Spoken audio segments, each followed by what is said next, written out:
سبحان من بعث محمدا بكتاب كالشمس في ضحاها وبالسنة كالقمر إذا تلاها ومن تبعهما صار في ضوء النهار إذا جلاها ومن أعرض عنهما عاش في ظلمة الليل إذا يغشاها. أشهد أن لا إله إلا الله وحده لا شريك له وأشهد أن محمدا عبده ورسوله صلى الله عليه وآله وسلم. وبعد إخواني, ndugu zangu katika imani,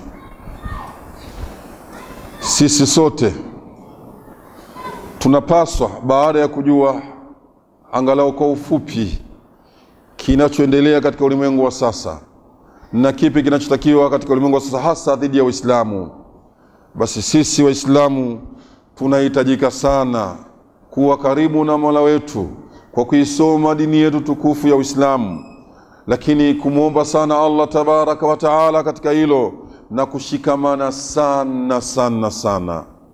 Kwa hivyo ndugu zetu katika ardhi ya Palestina ni ndugu zetu tena kweli kweli, lao lako. Muislamu usiwe na furaha ukaona kwamba yao, la, usiingize propaganda hilo ni lako na uumie kama unavyoumia wao.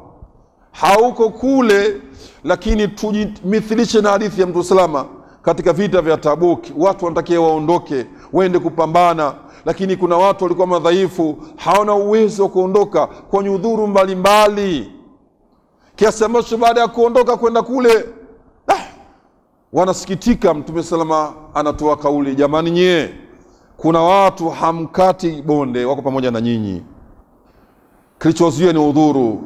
Pamoja na sisi nia zao ziko vizuri, udhuru ndio leo wazuia wao, hawezi kufika maeneo kama haya. Kwa hiyo ujira wenu na ujira wao ni sasa nao wanapata. Kwa hiyo mimi na wewe na situshiriki kuumia, kumuomba sana Allah tabaraka wa taala mara kwa mara, kuombea ndugu zetu kwamba wanadhulumiwa, wanaonewa, na lengo ni kuondosha athari ile katika eneo lile, ifike pahala sasa ile nguvu yote iondoke. Jamani, Masjid al-Aqsa, Mtume salama anakaribia kufa, hajafa, akateua jeshi baada ya kusikia anatoka zake hija, kasikia jeshi lilikuwa liko na Zaid ibn Haritha Zaid kashafariki, wamekufa.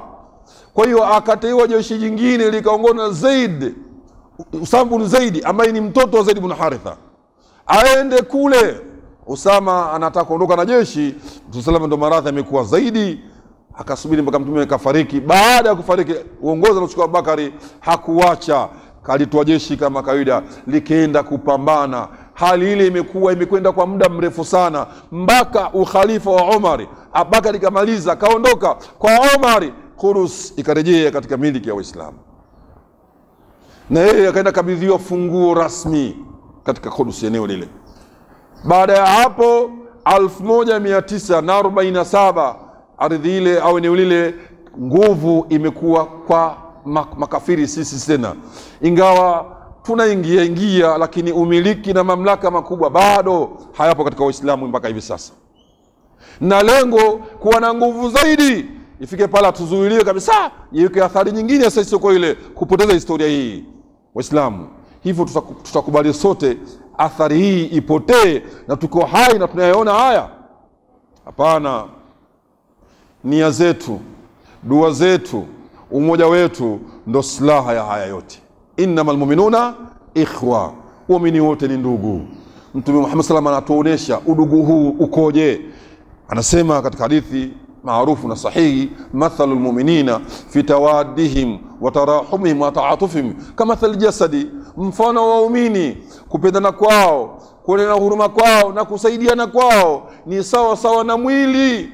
Idha shtaka minhu udhun, kwenye mwili huo kiungo kimoja kipata matatizo, kikawa kinauma, sawa ni jicho au kucha au kidole, basi ndugu yangu, si tu kidole kile au kucha ule, tadaa ala wasaidu jasad bisahri wal humma, basi mwili wote utashirikiana na kidole kile au kucha ule kwa maumivu na kukesha. Hivi ndivyo Mtume anavyoeleza ulivyo umma wa Kiislamu.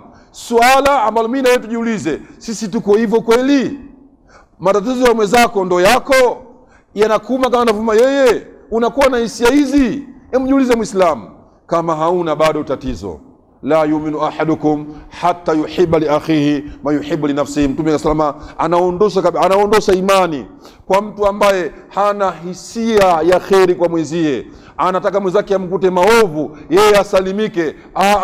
Hawe na imani moja wenu mpaka ampendelee mwenzie analolipenda katika nafsi yake. Mimi na wewe, nani asiyependa amani? Nani asiyependa utulivu?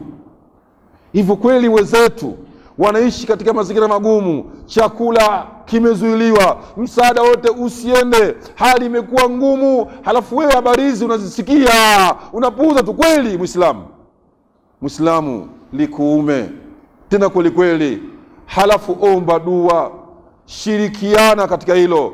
Umoja wetu ndio ushindi wetu.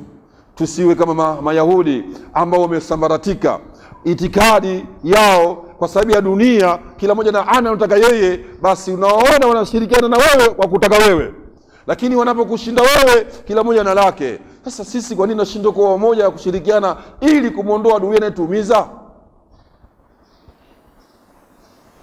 Tumuombe sana Allah tabaraka wa taala atuoneshe ukweli na ajalie nyoyo zetu zikubali kwamba ndio ukweli na azipatafika kufuata ukweli, na atuoneshe kwamba hii ni batili na nyoyo zikubali kwamba hii ni batili, alafu tupate ufika kuepuka batili hiyo. Qala alayhi salatu wassalam, man salla alayya salatan sallallahu alayhi 10. اللهم صل على محمد وعلى آل محمد كما صليت على إبراهيم وعلى آل إبراهيم، وبارك على محمد وعلى آل محمد كما باركت على إبراهيم وعلى آل إبراهيم في العالمين إنك حميد مجيد. اللهم أعز الإسلام والمسلمين وأذل الشرك والمشركين ودمر أعداءك أعداء دين. اللهم انصر المسلمين في كل مكان، في مشارق الأرض ومغاربها. اللهم انصر إخوانا الفلسطين يا رب، انصرهم وعنهم وكلهم برحمتك يا أرحم الراحمين. اللهم ربنا آتنا في الدنيا حسنة وفي الآخرة حسنة وقنا عذاب النار. وصلى الله وبارك على محمد وعلى آله وصحبه وسلم. قوموا.